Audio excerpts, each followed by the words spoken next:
Buenas. This is the You Live Where podcast. My name is Diego and I've been an expat for 10 years now.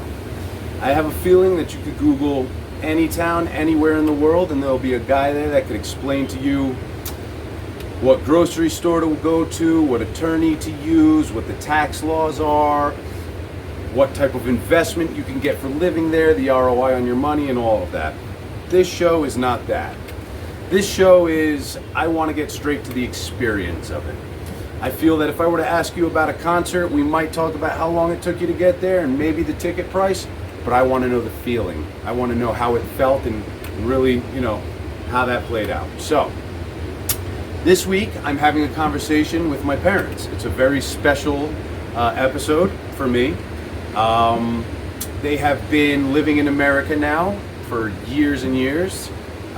They're expats. One's from England. My dad is from England. My mother's from Argentina.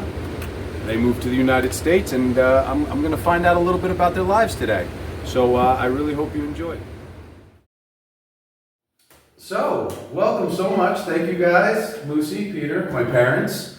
Thank you. I'm very excited to have you guys on, man. This is really cool. I'm very happy about this. We're excited being here.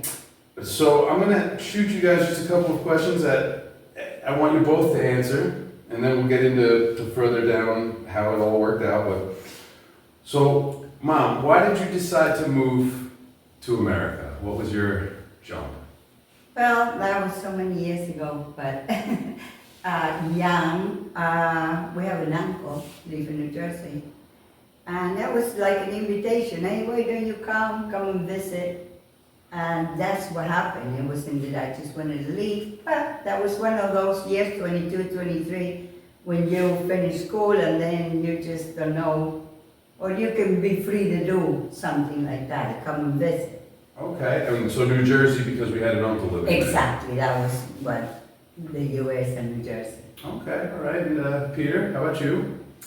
I think I met an English person one time and they said it best that we feel like square pegs in round holes sometimes. And when we came to America, it just felt like the right place to be for us. Again, the only reason New Jersey was I had a friend who had a girlfriend and her family, the Bornheimers, very kindly sponsored me. So that's the reason I ended up in New Jersey.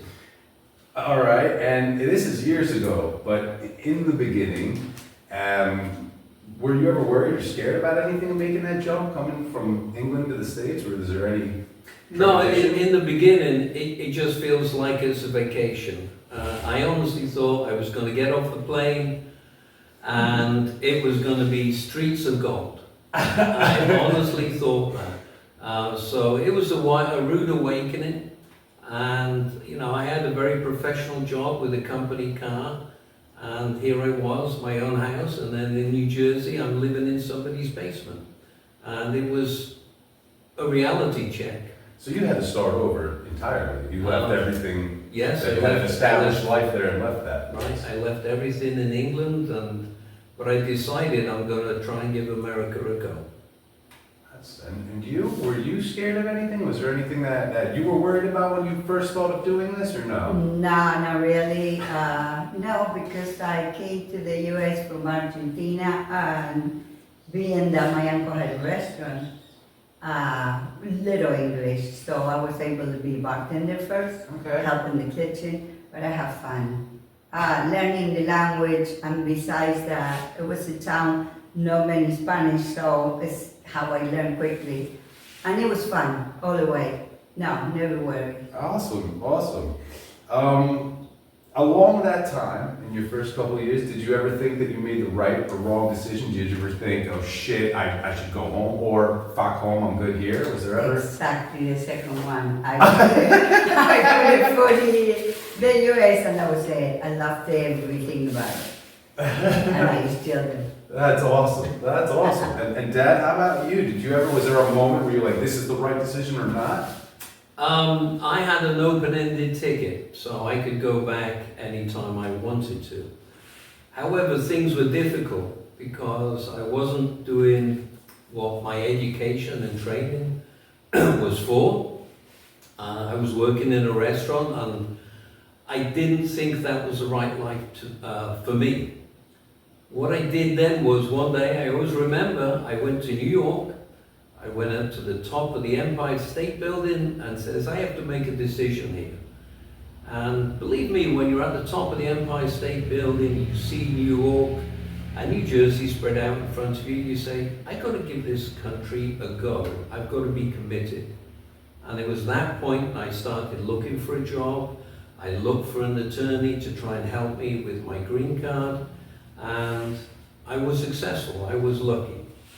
And it was only when I went back to England, I think for the first time 1 year later, yes, I've made the right decision.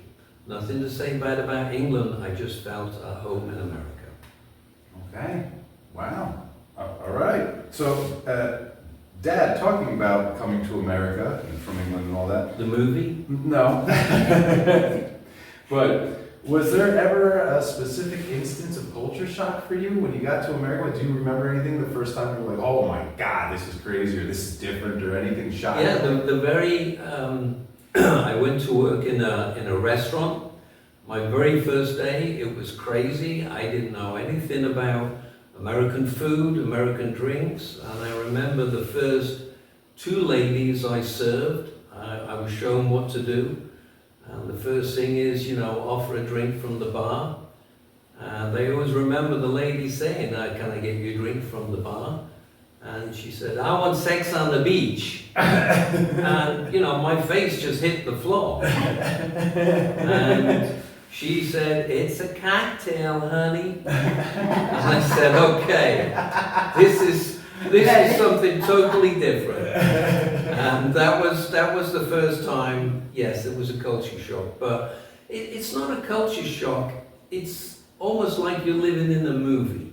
Okay. For people outside of America, how do you describe America? It's just the same as on TV when you see it there. And that's what I felt like. I was in a movie a lot of the time with the cars, the buildings, the food, pastrami on rye, have a nice day. It was like I was in a movie. That's the same experience for me. Yeah? Oh yeah. Just like a movie? It was like exactly what you see that he says in the movie. Yeah. I mean, that was in Christmas, and we went and cut a tree. A real Christmas tree, you kidding me? I mean, just like a love story. Yeah. Cutting a tree, having Christmas, no, for a long time. It was just what you see in the movie. It's great. It was really great. That's awesome. Of course, you miss family.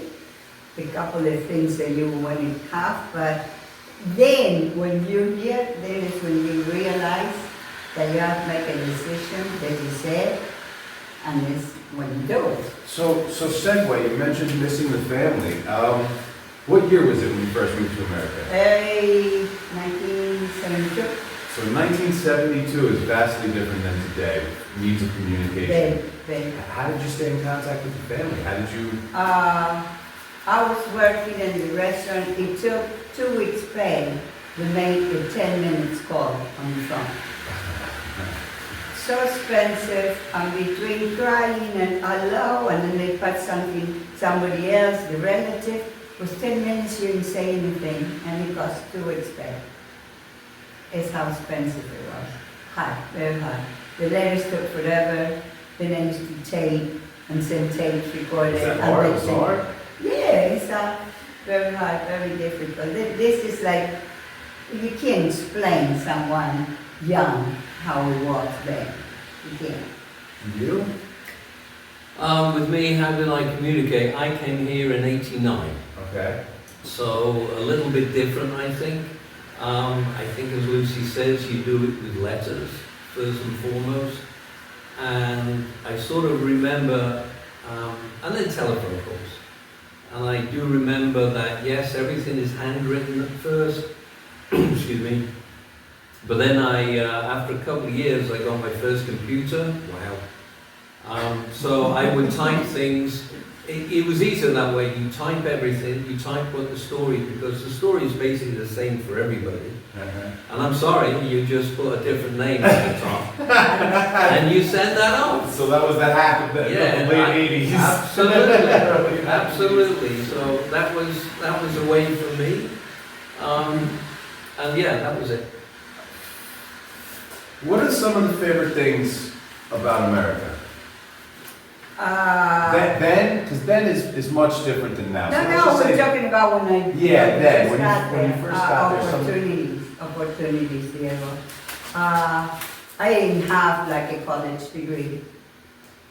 Staying home, it was like working whatever. This country gave me the opportunity to have my own house, my own apartment, my own car. Working hard, very hard, two, sometimes three jobs, but you have it, you do it, you know? That's what this country gave me. The opportunity, The the opportunity. mobility. Yeah. Exactly the same, the opportunity. Like I said, I felt like a square peg in a round hole. It wasn't the ideal career that or first job that I wanted in America, but it was a start for me. But yeah, that was everything that I thought I can really rise up in this country. And I think that's what I enjoyed most. Wow. Yeah. Okay. And so you both came from your own countries and you moved to America. How did you guys meet? What do you think? I was Go ahead. I was actually sold to Lucy.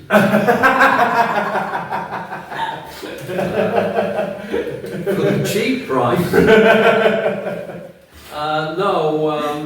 Again, I have to thank Jim Bornheimer. He pushed me. A couple of weeks, I'm just around their house cleaning up leaves and everything, and he kept pushing me. What are you going to do? What are you going to do with your time? One of the things I learned quickly, you need a car in America. Especially in Jersey. He was working in the dealership, got me a little Dodge Omni, great little first car, but what are you going to do? He said, I work at this place called the Flamin' Ale. We'll see about a job there for you. Okay. And he took me in there, his wife Bernadette took me in, and I went for an interview. I didn't know anything about waiting tables or being a host. I thought I was going to be a host first of all, but I ended up waiting tables. And it's always a very funny story that the waitress was Lucy, who served me. I put a spell on the carrot cake that we chose. So it wasn't a case of, I'm going to marry you. I went to work there, and it was just one of those things. All the waiters and waiters, you come in, hello, how are you, this, that, and the other. And it was only quite a few months later, at least 6 months later, that I suppose we got together for the first time. Yeah. So it's a pretty good story, I have to say, how we met. It was nice and friendly friends before, we got there, and of course English, and then we all made fun of him because he was such a gentleman, and the guys in here or whatever. Yeah. And it's how we became friends and co-workers. Is it weird that you moved to America and you ended up without an American?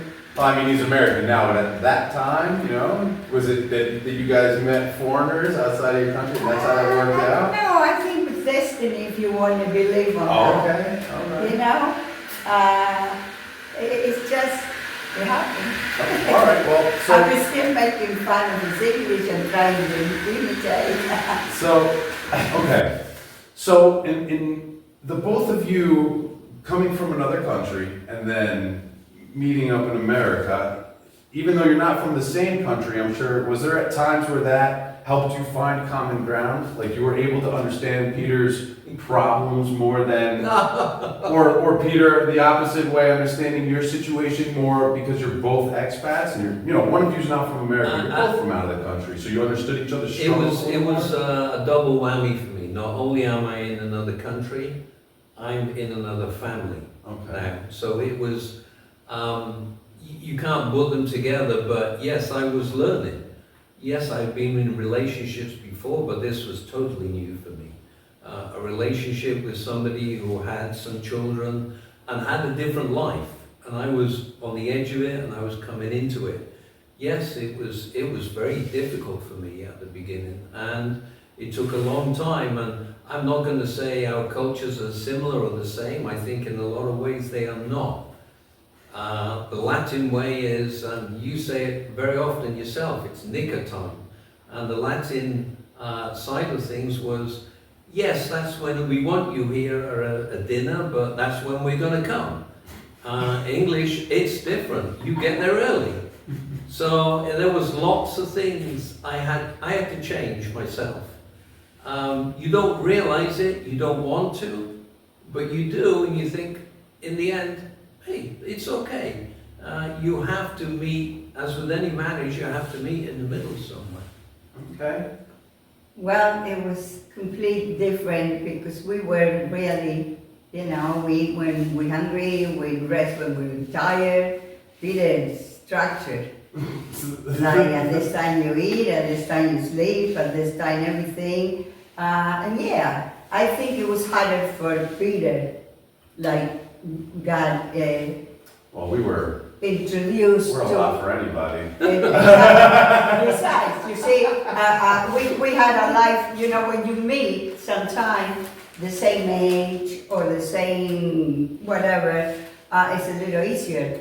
There we go, from different countries, different cultures and everything, and there it's me with two kids, it's not just anybody, you know how it was. And then here there's the gentleman, all the structure with everything. So yeah, it must have been more difficult for Peter. Must have been, the life must have been great. Because, you know, it was not easy, but it was nice. It was different fun. Well, okay, so in that, different and fun. You both being, I would think that both of you being from different countries, England and Argentina, and being in America, I could imagine sitting over a hamburger and saying, well, in my country, it was like this, or Peter would say, in my country, it was like this. Do you guys remember, or do you have any stories of when you were both enjoying something in America and talking about your respective, like comparing everything? Probably many times. That's what I mean. I'm sure over the years, there's probably been, in politics, everything I'm sure Yeah. for you guys. But Yeah. is there anything in specific? Music, everything. Yeah, as Lucy says, obviously she had her Latin roots with her tango music, but even then she would listen to a lot of the merengues and salsas and everything like that. And I'd always had a love for like Spanish guitars. My roots in music were rock and roll and then disco, if you believe that. So I had some R&B and funk in me, but I loved the Spanish guitars, Latin music, so this was great for me as well. I think a lot of the time though, what I was experiencing, Lucy had been in America quite a few years before me, so everything was newer for me. Everything was, you know, just different for me, but there were, I don't think we ever said, you know, the only way to sort of teach somebody really is to take them to your country. Okay. And I think the first, it was a year, wasn't it? 6 months after we met, we went to England. Yeah. And that was the easiest thing to show them. This is what we eat, fish and chips. This is where we live. This is where, funny story, she couldn't find a toilet in my parents' house. So she was looking under the carpet because it was a separate toilet. No toilet. It was a separate It toilet. was not, it was a bathtub, a sink, a window, and no toilet. So I said, this friggin' English. Lift up the carpet. I was ready to clean the bathroom. Hey, I'm going to cut the mic. It's my turn, okay? So I can see this is going to be a double act. Yeah, and I think, and it was the same with me when I went to Argentina for the first time. I couldn't, your mother's a special person. And I think that's the difference here. When I went to Argentina, I couldn't believe the love they were showing me. They'd never met me before, but the love I received was nothing like I've ever seen before.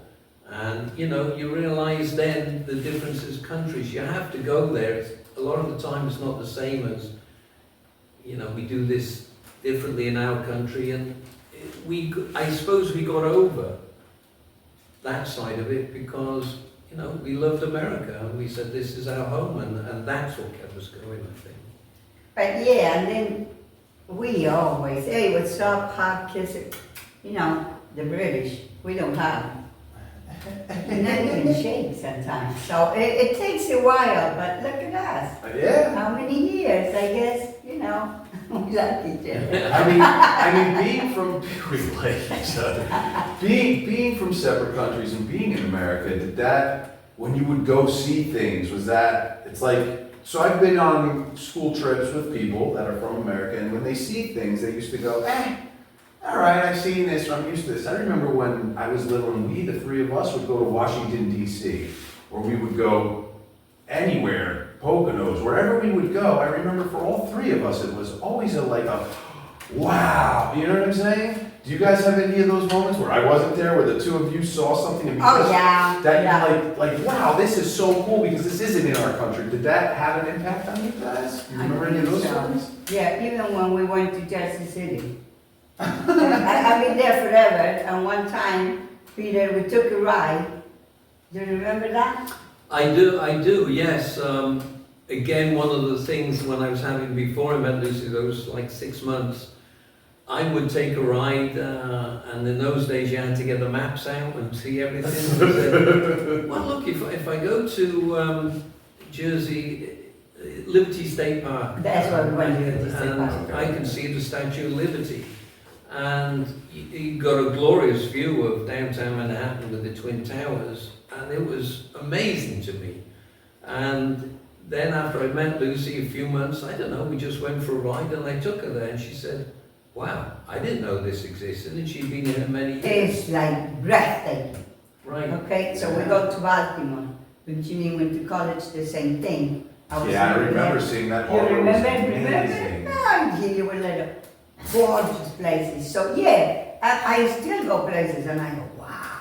Yeah, I do. I remember that being a kid with having parents that were both from a separate country. I just, everything we did together was always so wow. Yeah, but that's... Like, again, the Liberty Science Center or seeing the Statue of Liberty, kids in America grow up with that, so they don't even go. Yeah, they don't care whether they've been on the school trip or whatever they've seen in books, they take it for granted. I just remember us, every time we did something or saw something, all of us were always like... Yeah, but every time, with Peter the same, you know, we kind of express what we look and feel, but that's us, I guess. Well, I actually still have it now because I've been going on some photography workshops. Not necessarily to learn a little bit more about photography, but the locations that you go to are sort of bucket list locations. And you were just somewhere incredible, not that long. Yeah, I was in Yellowstone. Yellowstone, that's right. And the Grand Tetons, and you have to say Tetons, okay, like that. But then, you know, just Idaho, Oregon, the coast of Oregon, and a few years before that in Colorado. America is stunning, absolutely stunning. And there's so much things to see, and I want to keep seeing those things. It is a huge country. Yeah, but I always said to Peter, we have the same in Argentina. I gotta tell you, you go from north to south, it's I'm just sure as gorgeous as the US. I'm sure everybody And every other country, you find find beauty. Yeah, you know, again, England, we have very pretty things and everything like that. But, gorgeous places too, yeah. Again, you know, Washington, D.C. has got to be one of our favorite cities. I love that city. Yeah. I'm not a city guy. I like being in the middle of Washington, D.C. We have to go back. We haven't been there. We have to go back. I love Washington, D.C. And it's only 3 hours from us. We used to drive. I even took Morgan down there one year because just to go, stay in the Holiday Inn, walk around, like Roman, the cherry blossoms. Yeah. I really enjoy D.C. as a city. It's beautiful. All the monuments and stuff is cool. All right, so I'm sure that that both of you being in the United States for as long as you have has been difficult at times, right? Yeah. What are some of the lessons that you've learned from one another to get by those parts? Is there something that you picked up from the English culture or from Peter that made you stronger to be able to weather those storms, and vice versa? You as your Whoa. is there anything? I think if you have to, I think the closest I've ever got with being so angry with Lucy, I just ran out of the house, was again in a soccer match, Argentina versus England. And you laugh about it, but I hated you that Oh, day. but Well, we lost. listen, that was years ago. Really, but you would take it so seriously. Well, what the hell, Mom? There's Well, people me in this- too. I got my whole outfit And on. also, this is the perfect thing that I've been looking for because of this. In America, they don't give a shit about soccer or football, or they didn't at that time. I think they it's do. growing Yeah. now. Yeah, Yeah, to they be know. fair, Yeah, it's they growing know. now. Yeah. But at that time, we're talking 15, 20 years ago, whenever this fight happened, Argentina's legit with their soccer. And But they you do have, know. what's the hooligans, the guys that their team sucks and they still beat the shit out of each other, Yeah. all right? That's what I can imagine. This is one of those perfect examples. Yeah, well, and then that time that you guys won, or that was the same time, and he called me 6 o'clock in the morning. Oh, they got your guy with. Oh, yeah, when Maradona got his, he was tested for drugs and everything like that. Like, you That was fun. Yeah, you just rub it in, you know. Yeah. But well, no, I'm not necessarily going to come along and say, for example, Lucy's just went to her sister's 90th birthday party, which started like 10 o'clock at night and finished at 5 a.m. in the morning. I couldn't live like that. I don't know how they do it. That's an Argentinian thing. They have dinner at 10. I've done it a couple of times with her and everything like that, but it's not the country, it's the person. And Lucy's a special person. I've learned so much in life just because of Lucy. And you can't tell me that it's because she's from Argentina. It's because she's a special person. I agree. But yeah, How that, much do I get paid for that? Yeah. so yeah, like it's like culture things. It's different. Okay. This is what it is there, and it's fun. I did it when we were young. Wait till 12 o'clock to go out. Don't Yeah. dare go before that. I'm fighting a coma by 8 o'clock at night. Fighting. So, in the time that you guys have been together in the United States, I know together you've accomplished a ton of shit to be proud of. I mean, I've been there for most of it. But what is something that you guys are proud of that you accomplished together? Was there ever like, oh, we should buy a new car? Or, oh, we wanted to go to Rome and now you have? Because I know we have humble beginnings. I remember in the beginning, when Peter came, we were in Highland Park, right? It's humble beginnings, small little house, we were trying to make shit happen. From then to today, you guys have accomplished more than most people could see in 10 lifetimes. Like, honestly. So, is there anything in particular that you're like, wow, I'm glad that we smashed that ball out of the field? We were very blessed by the universe. Really, I don't know, or maybe, like you said, something special. We've been in so many beautiful countries and places, and it's still the same people. That's what we accomplished, and that's what I'm proud of. I think you've always got to look at, I suppose the breaks in life that we've had, the break that I just happened to stay with a guy who worked at this restaurant, and that's how I met your wife and everything like that. We even had a time when Lucy was working with a lady, and I went to interview for a job for myself, and it turns out that lady's husband worked there. So, that's pretty unique as well, that you work with two other people who also happen to be married.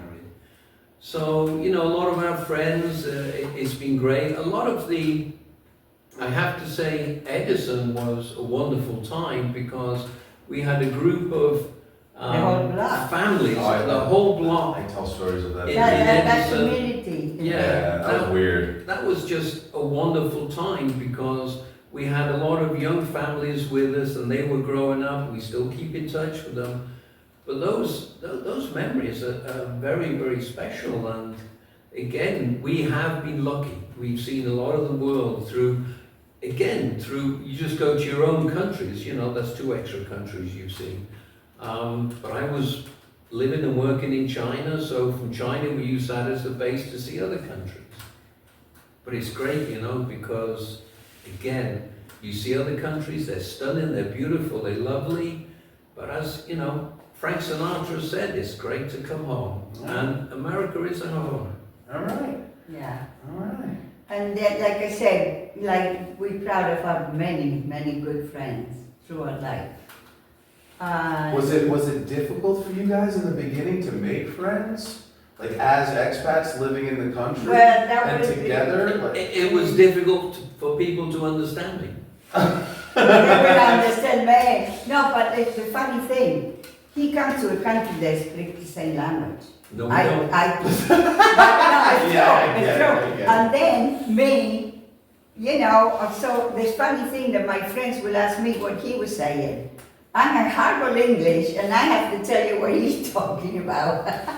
So yeah, it was fun. It's still fun. do you guys have memories? Because, you know, I'm going through a similar thing now in my life. We're not from separate countries, but Morgan and I are expats and we live in the country. So when we do social events, we're out in public, a lot of people are like, oh, look, the foreigners. And they ask us questions and they just want to talk to us. Do you guys get a lot of that, being that both of you were foreigners early on, when you guys would get together and go out publicly, where people are like, oh, look at this, these are the English and Argentinian Well, couple, maybe the English more like. Yeah, it would have been more with me, but only when I opened my mouth. Okay. And started speaking. And Lucy actually put me onto it one time. And I think I was trying to be an insurance agent or something like this. And Lucy said to me, you got to speak to people. You know, people will just pay to listen to your voice. And it was, you don't realize it sometimes that these are, we're unique. They still love that. They still love that, and even though it's not really there too much anymore, I think people, you know, I think people like to listen to us no matter what. I mean, we're really, you know, how. Yeah, I mean, you guys, both of you trying to make the English happen, and you're fighting with it, I can imagine. I've seen it happen, yeah. So yeah. And even though I had a business, and people will call the house and he will answer, and they was, oh my God. What the Who's heck? that on the phone? Is it my husband? At least English husband. at least I wasn't. She hired an English guy into the... She hired an English guy. This is my butler. And she just runs a cleaning service. Can you believe it? That's what I'm saying. She runs a cleaning service. They call it English guy. This is some professional shit. I mean, The nicest thing about whatever we do is what I said. What we still the same, but we have fun. So I'm telling one of the ladies that we work for with my company that I went to China because my husband is working in China. How you put up with those many hours? I said, when you go in first class. The company paid. I said, you can put up with 15 hours, one shot. 16. Yeah. But yeah, no, we have fun. We have fun. We have a lot of ups and downs like everybody. But I think that's the thing. We have a sense of humor. Okay. And I have to say, I think we enjoy each other's company because of that. Okay. And it's got us through a lot of things, hasn't it? well, yeah, like he's very funny.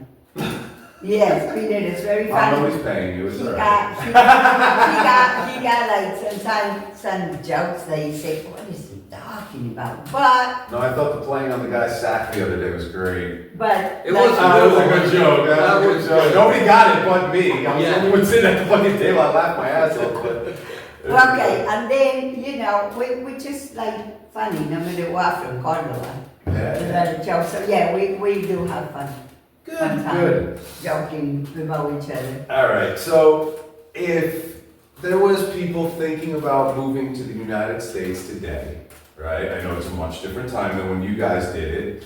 But as expats, and they're looking to go, and they're looking to kind of do what you guys did. But if a younger guy from England hits you up and says, "Hey, Peter, I'm thinking of moving to the States, not necessarily get married and all, but I'm thinking about doing what you're doing," what would be your? As you say, I think it's a lot different in these days. When I came over, I don't know about you, Lucy, but when I came over, we could travel in the country at least 6 months, I think, just to say I'm on holiday. Maybe even longer, I don't know. I think these days today, obviously, you need visas now, even for an English person. I think in Argentina, it's much more stricter. You've got to have proofs that you have a house there and a business or whatever there. So I think, yes, things are a lot different, but people still come over and they visit me and everything like that. The answer is there's still, I think, so many opportunities there. Yes, yeah. You can do what we did, which, just work in a restaurant and everything like that. I do remember after COVID, there were so many signs, we need help, we need help. I'm not sure now, because obviously we're retired, we're not working. I'm not sure now what, but then you just see, I think the one thing America does have a shortage of is handyman, engineers, things like that. People that repair things. Sort of unfortunately, things aren't meant to be repaired these days, so you throw them away, get a new one. But I think it's something that it's good to have, because there are always some things that you can mend. And I think, that's a bit of a shortfall. Good mechanics. You watch YouTube, good mechanics are hard to find, or should I say honest mechanics? I don't know. There you go. Yeah, Well, but it's always opportunities. If somebody younger in Argentina were to say, "Oh my God, Lucy, you've lived such an extraordinary life, I want to give it a shot. I'm going to go to the U.S. right now and Well, they what can would you give tell it them?" a shot. It's not as easy, but if you want to work, you can do it. You can still do it. Okay. Yeah. But then, I'd have to say we both did it legitimately. Yeah. Yeah, Well, of course you get. I went through an immigration lawyer, and I found a company that sponsored me, and I sorted all my paperwork that way, and I'm very, very glad I did. Mm-hmm. So, and then, the advice to an Argentine person would be to buy yourself an English butler, no? Yeah. Something like that. That's the first thing you're supposed to do. That's what you need. As long as you get to the States, get an English guy. Yeah. Yeah. So yeah, it's nice to be able to go, like you guys came over here, we went over there, and then make yourself a country if you feel home. Do you feel that being in the United States and doing all these years that you've there, what kind of impact did you think it had on you? Being in the United States, you've changed so much. What is a major impact it's had on you being an expat in the U.S. for all these years? Well, I never felt like people have what they call it over there, the chip on the shoulder. Okay. Being that I'm different, like Peter said, and I have to admit it, I never felt like that. Okay. I always were between the black people. I was a beautiful black woman. I'm very dark. All right. And with the white people, they like me. Like being Spanish, I don't know. I never have that. Oh no, because I'm Spanish, don't like me. Never. Okay. I was always me, and I really have nothing like that to say. Wow. Okay. And if I work, they respect me. I worked for 25 years in a company. Yeah. My English got better, I guess, I don't know. And the same with the other jobs. I was always respected and well looked at. So I can't say anything like that yet. What about you, Dad? Is there anything that you think that has made you stronger, has had an impact on who you are overall being in the United States? Yeah. I think, again, you get a different perspective, and I think one of the things I've learned I've had to do over the years is defend America. And because a lot of the world, just are trying to knock America off its perch, if you will. It's not that easy. you know, you've just got to, again, you have to be here. You can't look at it from the outside. And we are lucky to be an American. We are lucky to be able to have the opportunities we have. And I've had to defend that a lot of the time, because I think we're in a damned if you do, damned if you don't situation a lot of the time. And I'm pretty sure a lot of Americans feel that way. But I'm happy to be here. I'm happy to have an Uncle Sam, as it were. I really am now. Okay. Awesome, guys. Yes, that's how I feel. So that just about wraps up the interview. I just thank you guys so much, man, for taking the time and talking to me. Thank and you to take talking the to time people. to talk to us. Do we have to mention the sponsorship now? Yeah. Is there any sponsors going? I'm hoping that they come. Thank you, guys.